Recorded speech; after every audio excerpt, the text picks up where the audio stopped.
itu kangen sih bang udah Allah nyam Hello ma'am, I channel ma'am butaram no chadi ngasi day tara mangani ado ngasi ki numise makar sankranti ni abako ado ai video dikhar late oina thanga chare day tara mangala namjaba video ni ma'am ado ai khoi hauji siga ayuk nganna haiduk lai da katna bagi damakta koi shemjari abako ayuk agan bada sum katna baina ayuk nganna sum tawre aduga ase ma'am se ladu se tare ko aduga se suji gi ladu ni ase su tare ado ase di lai da ko lai da katli se kai kai no habdo hore myam lo uchara ke myam aduga tanju hodoi ni myam makha tana sum yeng minar se ko aduga video se yeng balo raga myam nungai birga di share like to ba ka biga no myam aduga share su to biram mo ko aduga subscribe to driba ichinaw sing sodan subscribe to shamira mo aduga myam like se video yeng balo raga like number se ka bi no myam sodan na biram mo ko myam adu aina kamai tan hoba do myam da uchara ke chini angang mana hodoi ni aduga ladu myam se ta balo shale myam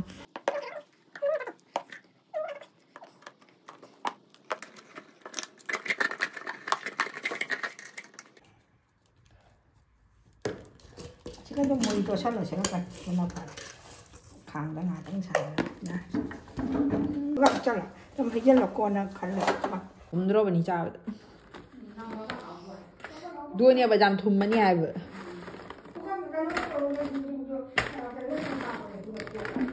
purake aduh ai chini to ta ba to san chi da ga chini jaman ga re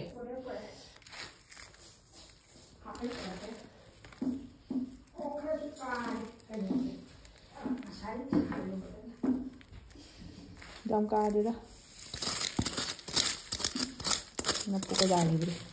sáng đây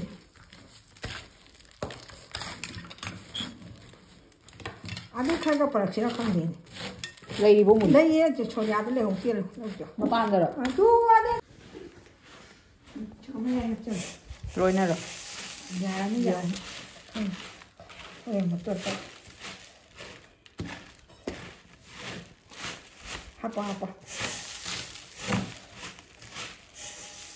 apa lagi dah tôi có giả đấy đúng ra rồi có phức nó to rồi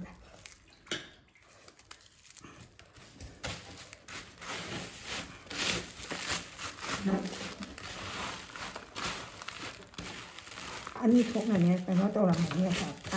khai cái nó chỉ có rồi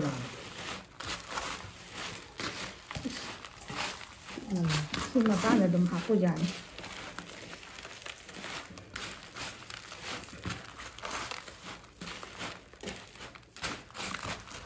đã bao nhiêu cha rồi bà ông này đi đâu cái má nó lôi nó đâu đi vậy tao luôn này tao nghe vậy cháu tháo ăn tao đi tháo ăn tao nó già rồi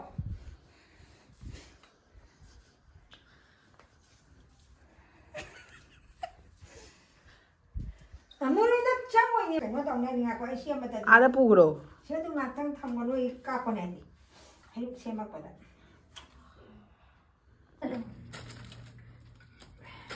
ya mama na di sanggaran di bukung kara do dari koi mama ni si bi dam na hai ba koi tum ka kali to la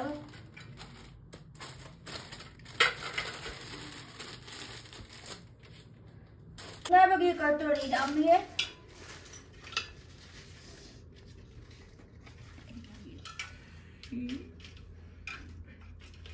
ai chụp bằng gì si zoom lại được rồi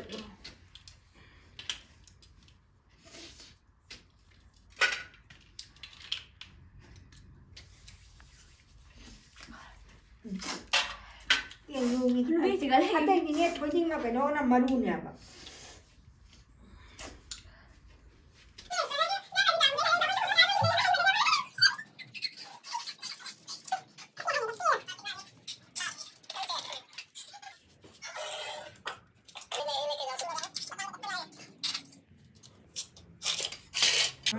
đó ama ani ahum mari manga อ่อนมันมาก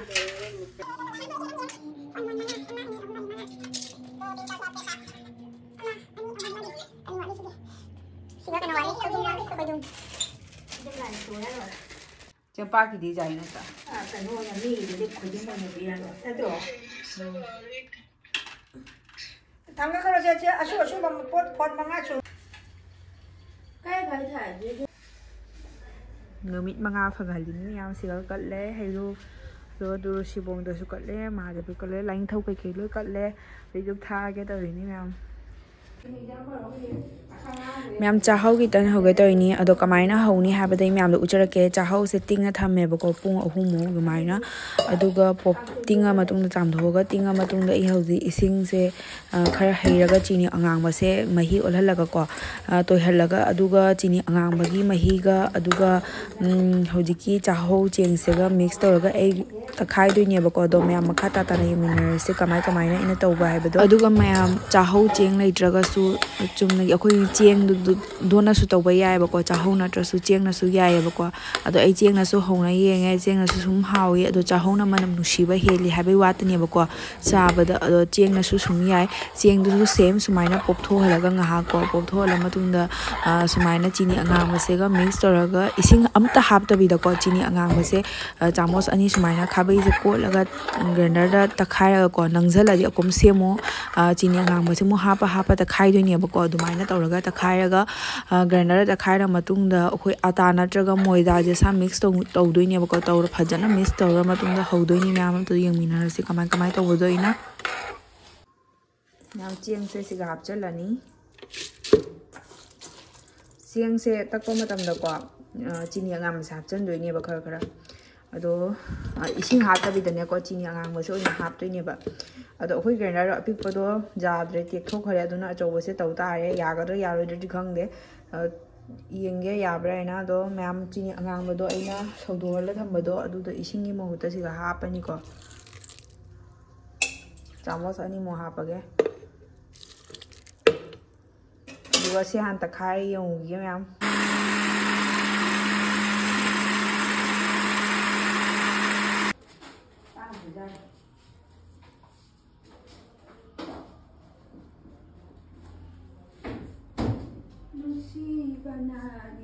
ma'am चीनी इसिंग अम्बे याउदेको से ma'am चीनी अंगांबदुतनिको तोलिसे अदुगा मोयदा हापसु यायबको अदो आई मोयदा लेतबगी हौजी आसिबा आटादो ओइना हापे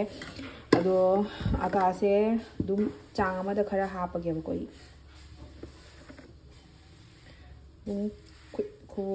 खुद अनिमो हापे खुबा अनिमो कोलगा इना सुम अदुगा कोम चीनी अंगांब खरा हापगने को mix खरा तौरा लोरेबको कंग तारगति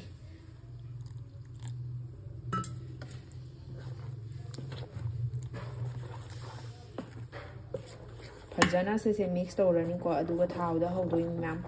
अदो खांगी सुना सागरेबको अदु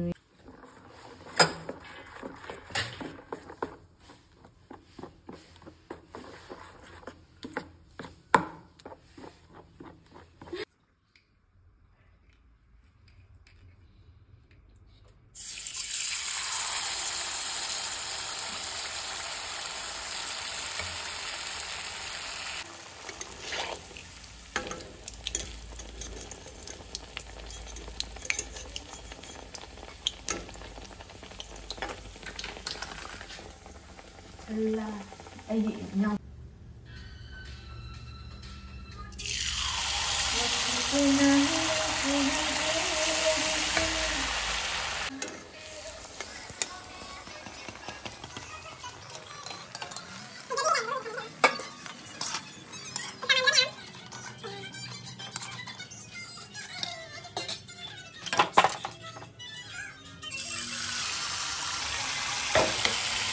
पिकना हौरिङै फजै म्याम पिकना हौरगा को हादि कोरप कोइरा फजेबा को चावना हौरिङै म्याम मथों मरम चादेबा फजदि उबदा पिकना हौरगा पोंखतना फजना चावथोरिबा nga ऑपरेशन तौ लोरगा ने फजना उलके म्याम ai हौजि सेसेतन मंगा हौ लोरे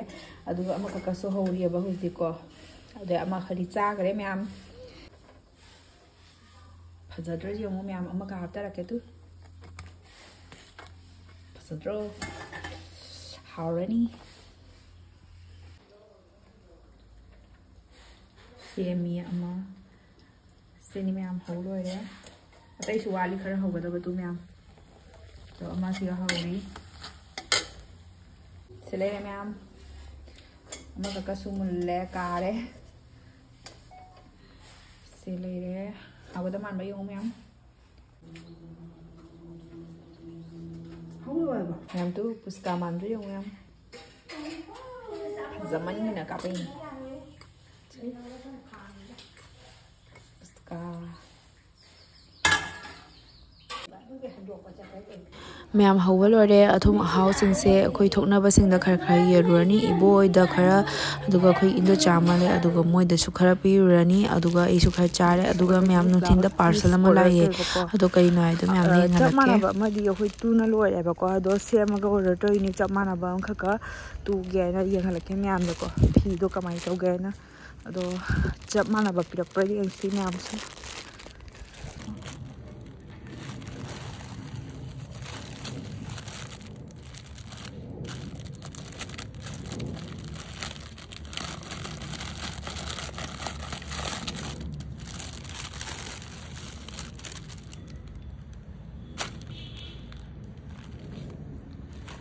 velvet니 order toisina duga machu